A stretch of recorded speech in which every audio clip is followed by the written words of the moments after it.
лекциянын темасы Кыргыз-казак мамилелери. Хронологиялык жактан 18-кылымдын экинчи жарымынан 19-кылымдын ортосуна чейинки мезгил. Өткөн лекцияда биз кыргыздардын моголдорго каршы, андан кийин калмак баскынчыларына каршы күрөшү жөнүндө айтканбыз. Узакка созулган күрөштө кыргыз эли моголдорго каршы эркиндик үчүн күрөштө, андан кийин жуңгарларга каршы эркиндик үчүн күрөштө өздөрүнүн көз карандысыздыгын сактап калган.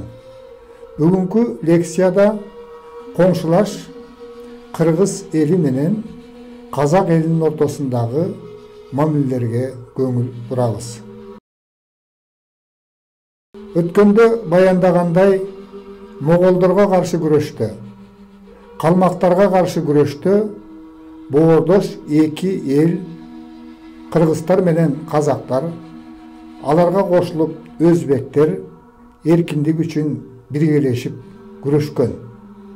Жуңгар хандыгы жоюлгандан кийин бул эки элдин ортосунда карама каршылыктар пайда болуп, алар айрым учурларда кандуу чабышууларга өзүп чыккан. Негизгиси Жуңгар хандыгынан бошогон жерлерди кыргыздар менен казактардын ортосунда талашуу маселеси келип чыккан. 18-кылымдын ортосунда кыргыз-казактын чеги Иле дарыясы болуп, Иле дарыясынын оң жээги казактарга, сол жээги Балхаш көлүнө чейин кыргыздарга тиешелүү болгон. Тактап айтканда, 18-кылымдын ортосунда Казакстандын Алматы областынын жана Жамбыл областынын Кыргызстанга чектеш чоң бөлүктөрү кыргыздарга тиешелүү болгон. Эки элдин чабышына мал чарбачылыгы үчүн жайыт талашуу негизги себептерден болгон. Буга дагы бир себеп Орус империясы ошол мезгилде Европага эшик ачып алып, эми Азия чөлкөмүн, тагыраак айтканда Орто Азияны өзүнө каратып алууга аракет кылган. 18-кылымдын 30-50 жылдарынын аралыгында Россия Казакстандын түндүк жагын басып алып, ал жердеги урууларды өзүнө каратып ала баштаган. Майда хандыктардан турган казактар Россия империясынын кызымынан улам алардын бийлигин таанууга аргасыз болгон. Ошол мезгилде Казакстандын түндүгүндө Семипалатинский, Усть-Каменогорский деген Россиянын чептери курулуп, анан акырындык менен түштүктү көздөй жыла баштаган. Россияга кошулууну, ага баш ийүүнү каалаган казактар дагы түндүктөн түштүктү көздөй сүрүлүп, жети суу жергесин көздөй жыла баштаган. Мал үчүн жайыт керек болгондуктан кыргыздар менен казактардын ортосунда жер талашуу ырбайт. Тарыхый маалыматтар боюнча адегенде чабуулду казактардын Найман уруусунан чыккан Көкжал Барак баштайт. Ал 1750 жылы 5000дей аскери менен кыргыздарга кол салып, кыргыздар менен казактардын чабышуусу азыркы Чымкент шаарынын аймагында жүрүп, бул чабышууда казактар кыргыздардан жеңилген. Көкжал Барак колго түшүп, кыргыздардын колунан өлгөн. Экинчи жолу 1760 жылы казактын орто жүзүнүн султандары кыргыздарга кол салып, кыргыздарды бул чабышууда жеңип, миң сандаган малды айдап кеткен. Буга жооп кылып 1764-1765 жылдары кыргыздар Иленин аркы өзүндө жайгашкан казактарга кол салган. Мына ушул кол салууда 1765 жылы Абылай Султан казактардын 17 султаны менен бирге кыргыздардын колуна түшөт. Кыргыздар колго түшкөн казактарды 3 айча кармаган. Бул мезгилде Абылай хандыкка көтөрүлө элек кези, ал хандын кеңешчиси катарында эсептелген кадырлуу жоокер адам болгон. 3 айча кармап, кыргыздар ынтымакты бузбаш үчүн Абылай Султанды кайра кое берген. Абылай Султан 1771 жылы гана казактардын ханы деп жарыяланган. 1771 жылы Уйсун уруусунан чыккан көк жарлы барак Геминдик кыргыздарга азыркы Боролдой кыштагы жайгашкан жерден тоо аркылуу ашып келип кол салат. Ушул мезгилде казактардын колу 17 миңге жеткендиги жөнүндө орус офицерлери жазып калтырган. Казактардын көп сандагы аскерин Эсенгул баштаган кыргыздар тозуп, аларга сокку ургандыгы жөнүндө архивдик маалыматтар бар. Архивдик маалыматтар боюнча казактардын 17 миң колу дээрлик кырылгандыгы жөнүндө айтылат. Ушундан кийин эр садыр баштаган кыргыздар казактарга 2 жолу кол салып, Чымкент жергесине чейин, азыркы Чымкент шаарына чейин жеткен. 1775-76 жылдары Абылай хан болуп турган кезинде кыргыздарды басуу максатында тарихи маалыматтар боюнча 30 миң кол топтоп кыргыздарга кол салып, Олиата шаарын, ал мезгилде Олиата шаары кыргыздардын шаары катарында эсептелген. Азыркы Киров суу сактагычы турган жерде Садыр Коргон деген садыр курдурган коргон болгон кыргыздардын ошолорду талкалап, Садырды колго түшүрүп, 2 баласы менен даргага аскан. Андан кийин чабуулду чүйгө буруп, чүйдүн этегинен баштап чаап, көбүнчө Солто уруусуна катуу сок курган. Тарыхта Жайыл кыргыны деген лакап сөз менен бул кыргын аталып калган. Солто элине кыргын салган. Жайыл баатыр элди топтоп, өзүнүн айылы менен, өзүнө караштуу эл менен Абылай хандын чабуулунун мизин кайтарууга болгон күчүн жумшаган, бирок капысынан кол салгандыктан кыргыздар жеңилип кыргынга учураган. Кыргыздар чогулуп келген мезгилде Абылай хан чегинип кетүүгө аргасыз болгон. 1786 жылы Бердикожо жетектеген казактар кыргыздарга кол салып, өздөрү кыргыздардан жеңилген. Мына ушундан кийин тактап айтканда 1786 жылдан кийин 60 жылча кыргыз менен казактын ортосунда тынчтык мамиле болгон. 60 жыл өткөндөн кийин кыргыздарга казактардын ханы 1841 жылы казактын 300-үнүн биргелешкен жыйынында ак кийиске отургузулуп хан көтөрүлгөн Кененсары баштайт.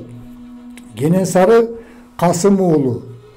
Тарихи маалыматтар боюнча Россия басып кирген мезгилде анын атасы Касым дагы боштондук күрөштү жетектеген адам болгон. Ал Россиядан чегинип Кокон хандыгына кирген. Бирок Кокон хандыгынан жакшылык көрбөй, Кокон хандыгы анын 2 уулун өлтүрүп, анан медреседе окуп аткан Кененсарыны да туткунга алат. Ушундан кийин Кокон хан менен Касым кол үзүп, өз алдынча болууга аракеттерди күчөткөндүгү жөнүндө тарыхый маалыматтар бар. Казакстандын тарыхы китептеринде Кененсары боштондук күрөштүн, тагыраак айтканда Россияга каршы жана Кокон хандыгына каршы казактардын боштондук күрөшүнүн жетекчиси катарында эсептелет. Анын чоң эстелиги Астана шаарына курулган. Бул бир жагдай. Экинчи жагынан Россия империясынын күчүнө туруштук бере албагандыктан Кененсары чегинип Жети суу жергесине келет. Санжыратагы маалыматтар боюнча Кененсары кыргыздарга 3 жолу чабуул уюштурган. Биринчи жолку чабуулу 1845-жылы күзүндө башталып, таластык кыргыздарга кол салып, ал жердеги айтылуу Бүргө Баатырдын уулу Калчаны 200 жигити менен туткундап кеткен. Убакыт өткөндөн кийин Калчаны өзүнүн жигиттери менен туткундан бошотот. 1846-жылы эрте жашта Кененсары Ормон Жантай Жаңгарачка элчи жиберет. Кененсарынын элчиси Кыргыздын билармандарына келип, Кененсарыга баш ийгиле, кыргыз казакты Кокондон бөлүп өзүнчө хандык түзөбүз деген маанидеги катты берет. Кыргыздар бир хандыкка биригели деген сунушту колдойбуз. Жашы улуу болгондуктан хандыкты Ормонго ыраа көрүп, колду уруп келди деп жооп беришет. Ошондо Кененсары эми кыргыз атын жок кылам деген жаман ниет менен экинчи жолу чабуул уюштурат. Кененсарынын бул чабуулун сол телинен чыккан Жамангара Баатыр, Сарбагыштардан Калпак Баатыр жетектеген кыргыздар тозушат. Ушундан кийин Жамангара Баатырды Кененсары жарашалык деген шылтоо менен алдап чакырып, аны менен кошо барган жан жөөкөрлөрүн кыйнап өлтүрөт. Негизги соңку согуш 1847-жылы эрте жазда башталат. Ушул мезгилде Кененсары кыргыздарга каршы 20 миңдей аскер топтогон. Ал аскеринин колунда 1500 мынтык, 3 замбирек болгон. Кокон чебинин бектери ушул мезгилде бейтарап абалда ээлегендиги орус офицерлеринин жазмаларында сакталып калган. Мисалы, Мерке чебинин беги Кененсарынын алдынан тозуп, өзүнүн гүлүк аргымагын тартуулап колду курат. Түндүк Кыргызстандагы кокондуктардын негизги чеби катарында эсептелген Бишкек чебинин беги дагы өзүнүн чебиндеги дарбазаларды бекем бекитип кыргыздарга жардам берген эмес. Ушундай эле абалда Токмок чебинин беги дагы болгон. Коргонууну Жаңгарач Жантай уюштуруп, элди Кеминге көчүрөт. Кененсары өзүнүн аскери менен азыркы Токмок шаарынын этегине келип токтойт. Ушундан кийин кыргыздар менен казактардын ортосунда согуш башталат. Согуштун 6-күнү казактар курчоого алынат. Согуштун 10-күнүндө Ормон көлдөн келет. Анткени Ормон хандын ордосу ошол мезгилде көлдүн күнгөйүндөгү Байсорунда, азыркы Ананева кыштагы жайгашкан жерде болгон. Бул согушта орман казактарга каршы согуштук ар түрдүү айла амалдарды пайдаланган.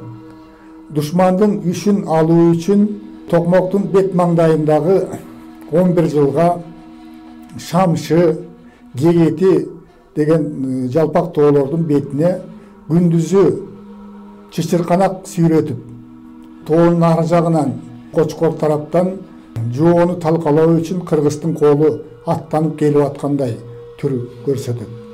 Түнкүсүн ар бир жоокерге ондогон жерге от жагууга буйрук берет. Бул душманга кыргыздын колу, түмөндөгөн колу келип, бул жерде согушууга даярданып жаткандай түр көрсөтөт. Мындан тышкары ормон төөлөргө устундарды арттырып, үстүн килем таар менен жаптырып, ушул замбиректерди алып келип аткандай түрдү көрсөткөн. Ушундай айла амалдардан улам казактар дүрбөлөңгө түшүп, качууга аракет кыла баштаган. Согуш кыргыздардын жеңиши менен аяктайт. Кыргыздарга кол салып, камкордукту көрсөткөн. Санжырада дагы айтылат. Орустун айрым бир тарыхый маалыматтарында дагы айтылат. Казактар өтө жырткычтыкты көрсөткөн. Ал тургай боюнда бар аялдардын дагы курсагын жарып, ичиндеги баласын алып чыгып, кекиртегине муустап, керегенин башына илген учурлар болгон.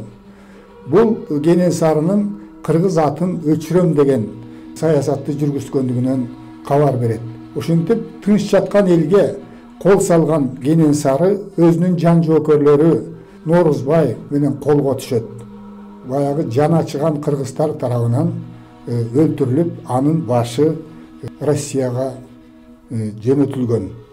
1847 жылы 22 августта орустар ортого түшүп, Капал азыркы Талдыкоргонго жакын ошол жерде казактын билармандары менен кыргыздын билармандары Кыргызстардан барган делегацияны Ормондун уулу Дүмөталы жетектеп барган жарашуу актысы жүрөт. Эки тараптан тең мындан ары тынчтыкта жашоо жөнүндө келишимге кол коюлат. Бул архивдик документ азыркы мезгилге чейин сакталган. Ошентип эки боордош элдин ортосунда жайыт талашуунун натыйжасында, жер талашуунун натыйжасында 18 кылымдын экинчи жарымынан 19 кылымдын ортосуна чейин кан төгүлгөн чабышуулар болгон. Акырындык менен ушул эки элди тең Россия империясы каратып алган. Эки элдин ортосунда ынтымак ушундан кийин орногон. Мына бул кайгылуу окуялар азыркы мезгилде дагы казак эл үчүн дагы, кыргыз эл үчүн дагы чоң сабак болуш керек. Өзгөчө казак элинин жаштары дагы, кыргыз элинин жаштары дагы ушундай кандуу окуядан сабак алып, эки элдин ынтымагын мындан ары чыңдоо үчүн, достук мамилени өркүндөтүү үчүн, ар тараптуу байланыштарды күчөтүү үчүн болгон аракеттерди жумшоосу зарыл.